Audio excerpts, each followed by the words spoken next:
জৱাহৰলাল নেহৰুৱে মণিপুৰৰ 22,000 বৰ্গ কিলোমিটাৰ ভূমি মণিপুৰৰ লোকসকলৰ অজানিতে বা তেওঁলোকৰ কনসেন্ট নোলোৱাকৈ বাৰ্মাক হস্তান্তৰ কৰিছিলে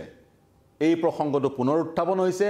জৱাহৰলাল নেহৰুৱে সেই ব্লান্ডাৰ সেই ভুল কিয় কৰিছিলে কিয় মণিপুৰৰ লোকক গম নিদিয়াকৈ তেওঁ 22,000 বৰ্গ কিলোমিটাৰ ভূমি বাৰ্মাক হস্তান্তৰ কৰিছিলে এই বিষয়টো কিয় এই সময়ত উত্থাপিত হৈছে এইটো এটা প্ৰাসংগিক প্ৰশ্ন নমস্কাৰ প্ৰিয় দৰ্শক সকলোকে স্বাগতম জনাইছো মই পাৰ্থ নেহৰুৰ প্ৰসংগ পুনৰ উত্থাপন হৈছে এইবাৰ মণিপুৰৰ ক্ষেত্ৰত বিভিন্ন সমসাময়িক ৰাজনৈতিক প্ৰেক্ষাপটত বিভিন্ন সময়ত নেহৰুৰ প্ৰসংগ উল্লেখ হয় এইবাৰ মণিপুৰৰ প্ৰসংগত উল্লেখ হৈছে মণিপুৰৰ শেহতীয়া পৰিস্থিতিৰ সন্দৰ্ভত ইতিমধ্যে আপোনালোক অৱগত মণিপুৰত পুনৰ হিংসাত্মক পৰিস্থিতিৰ সৃষ্টি হৈছে ৰাষ্ট্ৰপতি শাসনৰ পিছতো যেন মণিপুৰত শান্তি ঘূৰি অহা নাই বিশেষকৈ মেইটে সম্প্ৰদায়ৰ লোকসকলৰ কুকি সম্প্ৰদায়ৰ লোকসকলৰ মাজত যি সংঘাত সেই সংঘাত শেষ হোৱা নাই সেই সংঘাতৰ কোনো পলিটিক্যাল সলিউশন বা সেই সংঘাতৰ কোনো নিৰাময় কোনেও কৰিব পৰা নাই তাৰ মাজতে নেহৰুৰ প্ৰসংগ উল্লেখ হৈছে প্ৰেক্ষাপটটো আপোনালোকক প্ৰথমতেই কম আৰু নেহৰুৱে কিয় কেতিয়া মণিপুৰৰ 22,000 বৰ্গ কিলোমিটাৰ ভূমি বাৰ্মাক গতাই দিবলগীয়া হৈছিল সেই বিষয়েও অৱগত কৰিম মণিপুৰৰ লোকসকলৰ বিশেষকৈ মেইটেসকলৰ ইম্ফাল উপত্যকাৰ লোকসকলৰ কনসাইন্সত বিবেকত এই কথা সোমাই আছে নেহৰুৱে তেওঁলোকক নজনোৱাকৈ ভূমি হস্তান্তৰ কৰিলে বাৰ্মাক তেওঁলোকৰ যি সমূহ আন্দোলন বা তেওঁলোকৰ যি জাতীয়তাবাদী চিন্তাধাৰা এই জাতীয়তাবাদী চিন্তাধাৰাত এই বিষয়টো এই কথাটো ডিপলি ৰুটেড একদম গভীৰভাৱে সোমাই আছে যি কি নহওক প্ৰেক্ষাপটটো ক'ব বিচাৰিছো ৰাজ্যসভাৰ সাংসদ লেইচেম্বা সানাজাওবা লেইচেম্বা তেওঁ ৰাজ্যসভাত এক ভাষণ প্ৰদান কৰিছিল দুদিনৰ আগতে সেই ভাষণত তেওঁ উল্লেখ কৰিছে তেওঁ ক্ৰিটিসাইজ কৰিছে সমালোচনা কৰিছে নেহৰুক 1953 চনৰ 9 জানুৱাৰী তাৰিখে নেহৰুৱে 1953 চনৰ 13 জানুৱাৰী তাৰিখে 9 জানুৱাৰী নহয় 13 জানুৱাৰী তাৰিখে নেহৰু মণিপুৰলৈ গৈছিল বাৰ্মাৰ মুৰব্বী বৰ্তমানৰ ম্যানমাৰ তেতিয়াৰ বাৰ্মাৰ মুৰব্বী আহিছিলে বাৰ্মাৰ প্ৰধানমন্ত্ৰী আহিছিলে আৰু নেহৰুৱে বাৰ্মাৰ প্ৰধানমন্ত্ৰীজনক হস্তান্তৰ কৰিছিল সেই 22,000 কিলোমিটাৰ ভূমি উইদাউট এনি পাৰ্লিয়ামেণ্টাৰী এপ্ৰুভেল কোনো ধৰণৰ সংসদীয় অনুমোদন কোনো ধৰণৰ মণিপুৰৰ লোকসকলৰ সৈতে কথা নপতাকৈ সেই ভূমি বাৰ্মাক হস্তান্তৰ কৰিছিল যি ভূমি কাবাও ভেলি বা কাবুই ভেলি বুলি বিভিন্নজনে কয় মেইটেসকলে মূলতঃ কাবাও ভেলি বুলি কয় আৰু সেই প্ৰক্ৰিয়াৰ যোগেদি যি কাবুই ভেলি এগ্ৰিমেণ্ট আৰু যি ট্ৰিটি অফ ইয়ান্দাবু সন্ধি আৰু কাবুই ভেলি অফ এগ্ৰিমেণ্ট কাবুই ভেলিক সৈতে যি চুক্তি হৈছিল বাৰ্মিছসকলৰ ব্ৰিটিছৰ সৈতে সেই দুখন চুক্তি মূলতঃ দুখন চুক্তি হৈছিল মণিপুৰক লৈ বাৰ্মিছসকলৰ ব্ৰিটিছৰ সৈতে এখন হৈছে ইয়ান্দাবু চুক্তি ইয়ান্দাবু সন্ধি যিখন সন্ধি অসমৰ ক্ষেত্ৰতো প্ৰাসংগিক 24 ফেব্ৰুৱাৰী 1826 চনত আৰু ইখন কাবুই ভেলি চুক্তিখন হৈছিল 1834 চনত দুইখন চুক্তিকে নেহৰুৱে উলংঘা কৰা বুলি সানাজাওবাই ক'ব বিচাৰে আৰু সানাজাওবা হৈছে টিটুলাৰ কিং মণিপুৰৰ ৰজা মহাৰাজা মণিপুৰৰ যি ৰয়েল ডাইনেষ্টি যিসকলে মণিপুৰখন শাসন কৰিছিল তেওঁলোকৰ বৰ্তমানৰ উত্তৰসূৰী আৰু তেওঁ ৰাজ্যসভাৰ সাংসদ তেওঁ নেহৰুৰ এই পদক্ষেপক এক ঐতিহাসিক ভুল বুলি ক'ব বিচাৰিছে আৰু বৰ্তমানৰ কেন্দ্ৰীয় চৰকাৰখনে ভাৰতৰ বিজেপিৰ কেন্দ্ৰীয় চৰকাৰখনে পদক্ষেপ গ্ৰহণ কৰিব লাগে বাৰ্মাৰ সৈতে কথা পাতি বাৰ্মাৰ পৰা কাবুই ভেলি ম্যানমাৰৰ পৰা কাবুই ভেলি ঘূৰাই আনিব লাগে এতিয়া কিয় সানাজাওবা লেইচাম্বাই এই বিষয়টো উল্লেখ কৰিলে বহুকেইটা বাৰ্তা তেওঁ দিব বিচাৰিছে বুলি বিভিন্নজনে ক'ব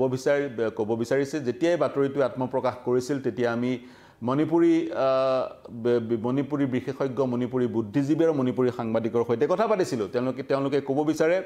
সানাজাওবাই এই মন্তব্য কৰি এই ভাষণ প্ৰদান কৰি বহুকেইটা বাৰ্তা দিয়াৰ চেষ্টা কৰিছে যেন লাগিছে প্ৰথম কথা মণিপুৰৰ যি এক ইতিহাস 2000 বছৰ পুৰণি এক ইতিহাস সেই ইতিহাস তেওঁ দুহাৰিলে সদনৰ মজিয়াত পাৰ্লিয়ামেণ্টৰ মজিয়াত প্ৰথম কথা দ্বিতীয় কথা মণিপুৰৰ বা মেইটেসকলৰ বা ইম্ফাল ভেলিৰ বৰ্তমান যিসকল বাসিন্দা হিলত তেওঁলোকৰ অৱস্থিতি এতিয়া কমি গৈছে মেইটেসকলৰ যি ইতিহাস যি তেওঁলোকৰ বুৰঞ্জী সেই বুৰঞ্জী কেৱল বৰ্তমানৰ মণিপুৰত যে সীমিত নহয় তেওঁলোক সম্প্ৰসাৰিত কাবুই ভেলী পৰ্যন্ত যি বৰ্তমান ম্যানমাৰৰ অংশ তেওঁলোক সম্প্ৰসাৰিত সেই মণিপুৰৰ পাহাৰীয়া জিলাখনলৈকে সেই বাৰ্তা সানা জাওবাই দিয়াৰ প্ৰয়াস কৰিলে বুলি বিভিন্নজনে ক'ব খোজে তাৰ সমান্তৰালে নেহৰুৰ প্ৰসংগ সমসাময়িক যি ৰাজনৈতিক প্ৰেক্ষাপটক টানি আনাৰ যি প্ৰৱণতা সেই প্ৰৱণতাৰো অংশ বিশেষ হ'ব পাৰে মণিপুৰৰ সেই মহাৰাজা সানা জাওবাৰ এই মন্তব্য গতিকে বহুকেইটা কাৰণ হ'ব পাৰে সেই মন্তব্যৰ কুকিসকলে বিভিন্ন সময়ত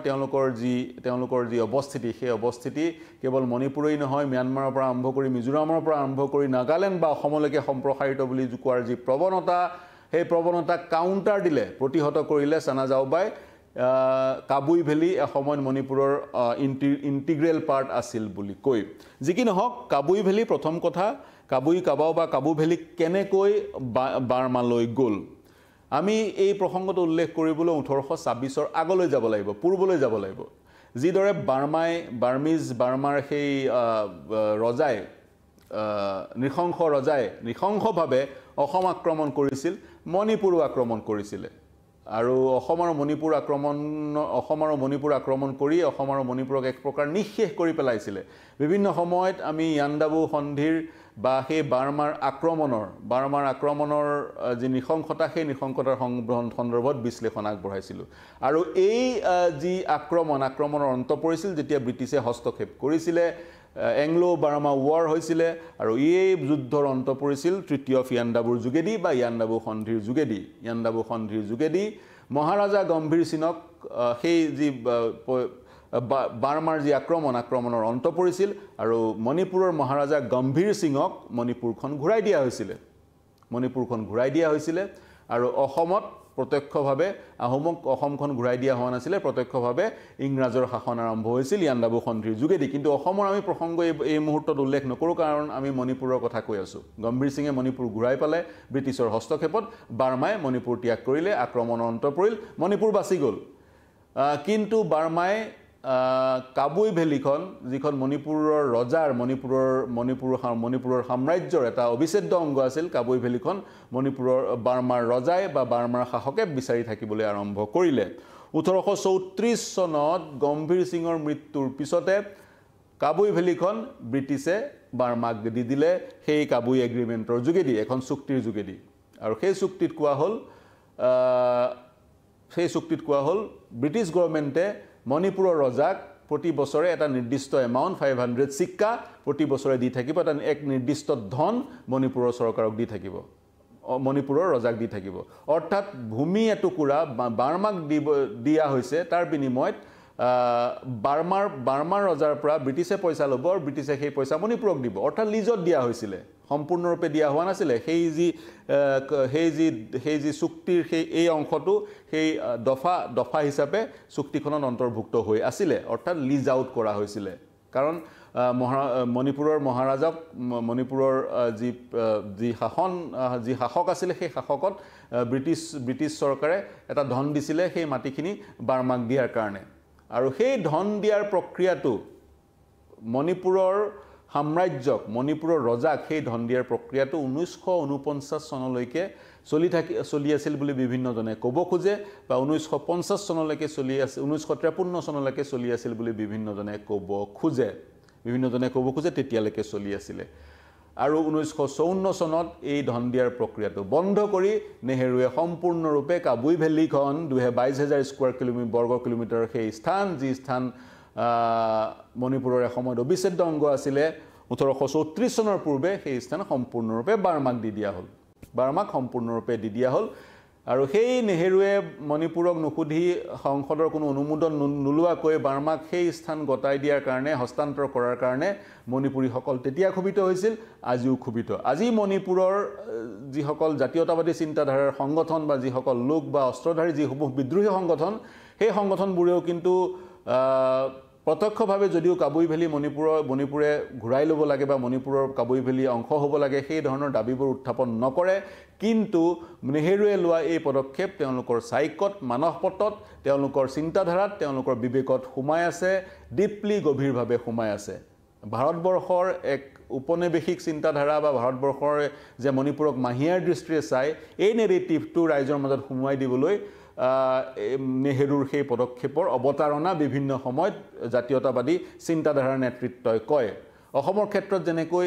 নেহেৰুৰ সেই অল ইণ্ডিয়া ৰেডিঅ'ৰ ভাষণটোৰ কথা কোৱা হয় my heart goes out to the people of Assam Bharat আৰু চীনা যুদ্ধৰ প্ৰেক্ষাপটত অনুৰূপ ধৰণে নেহেৰুৱে মণিপুৰৰ মাটি বাৰ্মাক হস্তান্তৰ কৰাৰ প্ৰসংগটো মণিপুৰত উল্লেখ হয় যদিও বা সংগঠনসমূহে সেই ভূমি ঘূৰাই লোৱাৰ কথা খুব বৰকৈ বা সততে উচ্চাৰণ নকৰে কিন্তু দিল্লীৰ এই চিন্তাধাৰা বা দিল্লীৰ এই দৃষ্টিভংগীৰ কথা মণিপুৰত আজিৰ পৰা নহয় বহু বছৰৰ আগৰ পৰা এক আলোচিত বিষয় যি কি নহওক 1947 চনত যেতিয়া ভাৰত স্বাধীন হৈছিলে তেতিয়া মণিপুৰ এখন প্ৰিন্সলি ষ্টেট আছিলে মণিপুৰৰ ৰজা বুদ্ধিচন্দ্ৰই মণিপুৰখন শাসন কৰিছিল তেতিয়া কিন্তু মণিপুৰখনে নিজাকৈ সংবিধান এখন লিখিত সংবিধান প্ৰস্তুত কৰি লৈছিল আৰু লিখিত সংবিধানখনৰ যোগেদি মণিপুৰখন পৰিচালনা কৰাৰ চিন্তা চৰ্চা কৰিছিল অৰ্থাৎ মণিপুৰে নিজকে স্বাধীন ৰাষ্ট্ৰ হিচাপে পৰিচয় দিব বিচাৰিছিল কিন্তু মহাৰাজা বুদ্ধিচন্দ্ৰই 1949 চনত মাৰ্জাৰ এগ্ৰিমেণ্ট 1949 চনৰ ছেপ্টেম্বৰ মাহত মাৰ্জাৰ এগ্ৰিমেণ্ট সাইন কৰিলে ভাৰতৰ সৈতে সংযুক্ত হৈ ভাৰতৰ অংগৰাজ্য হৈ থাকিলে মণিপুৰ কেতিয়াও অসমৰ অংগৰাজ্য হৈ থকা নাছিলে মণিপুৰ এখন পৃথক ৰাজ্য আছিলে মণিপুৰ ৰাজ্যৰ আৰু আহোম শাসিত অসম মণিপুৰ এখন পৃথক প্ৰিন্সলি ষ্টেট আছিলে পৃথক স্বতন্ত্ৰ এখন দেশ আছিলে যিখন দেশ ৰজাৰ দ্বাৰা পৰিচালিত হৈছিল অনুৰূপ ধৰণে যি ধৰণে আহোম সাম্ৰাজ্য আছিল সেই ধৰণে মণিপুৰত মেইটেইসকলৰ সাম্ৰাজ্য আছিলে আহোম আৰু মেইটেইসকলৰ সাম্ৰাজ্যৰ মেট্ৰিমনিয়েল ৰিলেশ্যন আছিলে আহোম ৰজাই মণিপুৰৰ ৰজাৰ জীয়ৰীক বিয়া পাতিছিল ইত্যাদি ইত্যাদি সেই ধৰণৰ সম্বন্ধবোৰ আছিলে যি কি নহওক সেই প্ৰসংগটো পুনৰ উত্থাপন কৰা হৈছে আৰু চানা জাওবাই ৰাজ্যসভাৰ সাংসদ চানা জাওবা তেওঁ সেই ৰজাৰ পৰিয়ালৰ বৰ্তমানৰ প্ৰতিনিধি সেইটো পৰিয়ালৰ তেওঁ এক অংশ আৰু তেওঁ সেই বিষয়টো একেবাৰে সংসদৰ মজিয়াত উত্থাপন কৰিছে আন এক এই বিষয়টো উত্থাপন কৰাৰ কাৰণ বিভিন্নজনে ক'ব খোজে সেই যি কাবুই ভেলী সেই কাবুই ভেলীত মণিপুৰৰ যিবোৰ সশস্ত্ৰ বিদ্ৰোহী সংগঠন সেই বিদ্ৰোহী সংগঠনবোৰ সক্ৰিয় গতিকে সেই বিদ্ৰোহী সংগঠনবোৰক এটা বাৰ্তা দিয়াৰ উদ্দেশ্যৰে ৰাজ্যসভাৰ সাংসদগৰাকীয়ে এই ভাষণটো বা নেহেৰুৰ প্ৰসংগটো ৰাজ্যসভাৰ মজিয়াত আনিব বিচাৰিলে বুলি বিভিন্নজনে ক'ব খোজে যি কি নহওক প্ৰিয় দৰ্শক নেহেৰুৱে সেই পদক্ষেপৰ যোগেদি মণিপুৰত এক নতুন চিন্তাধাৰাৰ সূচনা কৰিলে বুলি বিভিন্নজনে ক'ব খোজে আপোনালোকে কি ভাবে অসমৰ বেলিকাও নেহেৰু প্ৰসংগ উত্থাপন হয় বা অসমক দিল্লীয়ে বঞ্চনা কৰাৰ যেতিয়াই চিন্তাধাৰাবোৰে চৰ্চাৰ কেন্দ্ৰবিন্দু হৈ পৰে তেতিয়া নেহেৰুৰ প্ৰসংগ উল্লেখ হয় অসমৰ ক্ষেত্ৰত চীনা যুদ্ধৰ সময়ত নেহেৰুৱে অসমৰ ৰাইজক এক প্ৰকাৰ বিদায় দিছিল বুলি বিভিন্নজনে ক'ব খোজে সেই নেহেৰুৰ 62 চনৰ সেই ভাষণটোৰ ইণ্টাৰপ্ৰিটেশ্যন দি বা সেই ভাষণটো ইণ্টাৰপ্ৰিট কৰি অনুৰূপ ধৰণে কাবুই ভেলীও মণিপুৰৰ লোকসকলৰ অজানিতে বা মণিপুৰৰ লোকসকলৰ অনুমতি নোলোৱাকৈ বাৰ্মাক হস্তান্তৰ কৰাৰ নেহেৰুৰ এই পদক্ষেপকো বিভিন্নজনে আজিও মণিপুৰত সমালোচনা কৰে কিন্তু মন কৰিব 1834 চনতে ব্ৰিটিছে কাবুই ভেলী সেই 22,000 বৰ্গ কিলোমিটাৰ বাৰ্মাক দি দিছিলে মণিপুৰৰ পৰা